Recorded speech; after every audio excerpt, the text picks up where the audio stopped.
Lenora. Lenora is different from others. Years of perfect stitching experience. Lenora linen, cotton cloth and stitching.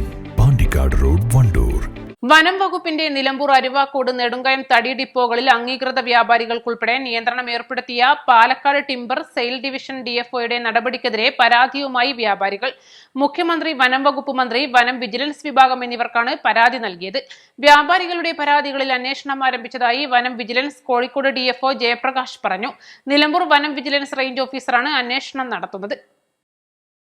Palakkad timber sale ഡിവിഷന് കീഴിലാണ് വനംവകുപ്പിന്റെ ജില്ലയിലെ അംഗീകൃത തടിവിൽപ്പന കേന്ദ്രങ്ങളായ Aruvacode timber sales ഡിപ്പോയും നെടുങ്കയം ടിംബർ സെയിൽസ് ഡിപ്പോയും ഉള്ളത്. പതിറ്റാണ്ടോളമായി പ്രവർത്തിക്കുന്ന ഈ ഡിപ്പോകളിൽ പ്രവൃത്തി ദിവസങ്ങളിലും ഒഴിവു ദിവസങ്ങളിലും വ്യാപാരികൾക്ക് തങ്ങൾ വിളിച്ചെടുത്തതും ലേലത്തിനൊരുക്കുന്ന തടികൾ കാണാനും ആവശ്യക്കാർക്ക് കാണിച്ചു കൊടുക്കാനും തടസ്സമില്ലായിരുന്നു. എന്നാൽ കഴിഞ്ഞ 3 മാസമായി ഡിപ്പോയിലേക്ക് പ്രവേശിക്കാനുള്ള പ്രവേശന കവാടത്തിൽ Palakkad timber sales division DFO രാജീവിന്റെ നിർദ്ദേശപ്രകാരം ഡ്യൂട്ടിക്ക് ആളെ നിയോഗിച്ചിട്ടുണ്ട്. വനംവകുപ്പിന്റെ അംഗീകൃത വ്യാപാരികൾക്കും ഈ നിയന്ത്രണം ബാധകമാണ്. മേൽവിലാസം, ഫോൺ നമ്പർ, ഡിപ്പോയിലേക്ക് പോകാനുള്ള കാരണം എന്നിവ ബോധിപ്പിക്കണം. ഇതോടെ വ്യാപാരികളിൽ ചിലർ ഡിപ്പോകളിൽ നടക്കുന്ന ഈ ലേലങ്ങളിൽ നിന്നും വിട്ടുനിൽക്കുകയാണ്. വനംവകുപ്പിന് തടിലേലത്തിലൂടെ ഏറ്റവും ഉയർന്ന വില ലഭിക്കുന്നതും നികുതി വരുമാനത്തിൽ വലിയ തുക സർക്കാരിലേക്ക് ലഭിക്കുന്നതും അരുവാക്കോട് നെടുങ്കയം ഡിപ്പോകളിൽ നിന്നാണ്. ഡിഎഫ്ഒയുടെയും റേഞ്ച് ഓഫീസർമാരുടെയും പുതിയ നിയന്ത്രണത്തോടെ ഡിപ്പോകളിൽ നടക്കുന്ന ഈ ലേലങ്ങളിൽ വിറ്റുപോകുന്ന തടികളുടെ അളവിൽ വലിയ കുറവാണുള്ളത്. ഇത് സർക്കാർ പരിശോധിക്കണമെന്നും വ്യാപാരികൾ ആവശ്യപ്പെട്ടു. പുതിയ നിയന്ത്രണം ഡിപ്പോകളിലെ ലേലത്തിലൂടെ സർക്കാരിന് ലഭിക്കുന്ന നികുതി വരുമാനം കുറയ്ക്കാനാണെന്ന് 25 വർഷമായി വനംവകുപ്പിന്റെ അംഗീകൃത വ്യാപാരിയായ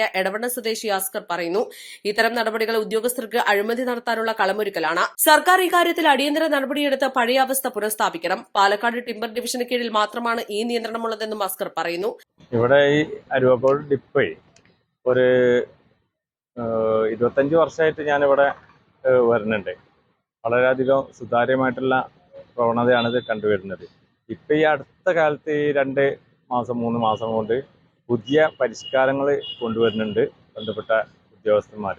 ഈ ഗേറ്റ് പൂട്ടിയിട്ടുകൊണ്ട് 2 ഗേറ്റും പൂട്ടിയിടുക, അതിൻ്റെ ഉള്ളിലോട്ട് ലേലത്തിൻ്റെ ആളുകളെയും മറ്റുള്ള ആളുകൾക്കൊക്കെ പ്രവേശനം ഒരു ദുഷ്കരമായിട്ടുള്ള ഒരു രീതിയിലാണ് ഇത് പോയിക്കൊണ്ടിരിക്കുന്നത്.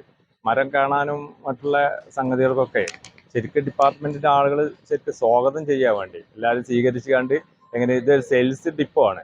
അപ്പോൾ സെയിൽസ് ഡിപ്പോയിൽ എന്ന് പറയുമ്പോൾ അവരൊക്കെ സ്വീകരിച്ചിട്ട് എല്ലാ ആൾക്കാരെയും എങ്ങനെ 4 മരം വിൽപ്പനക്കാണ് ബന്ധപ്പെട്ട അധികാരികൾ ശ്രമിക്കേണ്ടത്.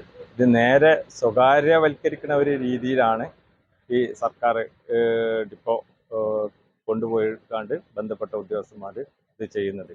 അത് വളരെയധികം പൊതുജനങ്ങൾക്കും മറ്റുള്ള ആളുകൾക്കൊക്കെ വളരെയധികം പ്രഹസനം ഉണ്ടാക്കുന്ന ഒരു രീതിയാണ് കണ്ടുവരുന്നത്. ചിലരെ സഹായിക്കാനും അതിലൂടെ കമ്മീഷൻ അടിച്ചെടുക്കാനുമാണ് നിയന്ത്രണം ഏർപ്പെടുത്തിയവരുടെ ലക്ഷ്യം. ഇത് തെളിയിക്കുന്ന ഫോട്ടോകൾ ഉൾപ്പെടെ തങ്ങളുടെ കൈവശമുണ്ടെന്ന് വ്യാപാരികളിൽ ഒരു വിഭാഗം പറയുന്നു. എന്നാൽ പ്രവേശന കവാടം അടച്ചിട്ടില്ലെന്നും പുതിയതായി ചില നിയന്ത്രണങ്ങൾ ഏർപ്പെടുത്തിയിട്ടുണ്ടെന്നും Palakkad timber sale DFO Rajeev പറഞ്ഞു. അവധി ദിവസങ്ങളിൽ വ്യാപാരികൾക്കുൾപ്പെടെ പ്രവേശനം അനുവദിക്കില്ല. വ്യാപാരികൾക്ക് പേരും മേൽവിലാസവും ഫോൺ നമ്പറും നൽകിയാൽ ഡിപ്പോയിൽ പ്രവേശിക്കാൻ തടസ്സമില്ല. എന്തിനാണ് പുതിയ നിയന്ത്രണം ഏർപ്പെടുത്തിയതെന്ന ചോദ്യത്തിന് ഡിവിഷന്റെ ചുമതലയുള്ള തനിക്ക് അതിന് അധികാരമുണ്ടെന്നും ഡിപ്പോയുടെ സുഗമമായ പ്രവർത്തനമാണ് ലക്ഷ്യമിടുന്നതെന്നും അദ്ദേഹം പറഞ്ഞു. East live, Nilambur. 1000 രൂപയുടെ 18 മാസ തവണകളും സ്കീം 2ൽ 2000 രൂപയുടെ 15 മാസ തവണകളുമാണുള്ളത്. ഓരോ മാസവും നറുക്കെടുപ്പ്. വിജയികൾ തുടർന്ന് പണമടയ്ക്കേണ്ടതില്ല. Anupama gold gallery, golden diamond, Edavanna, Thiruvali, Othayi.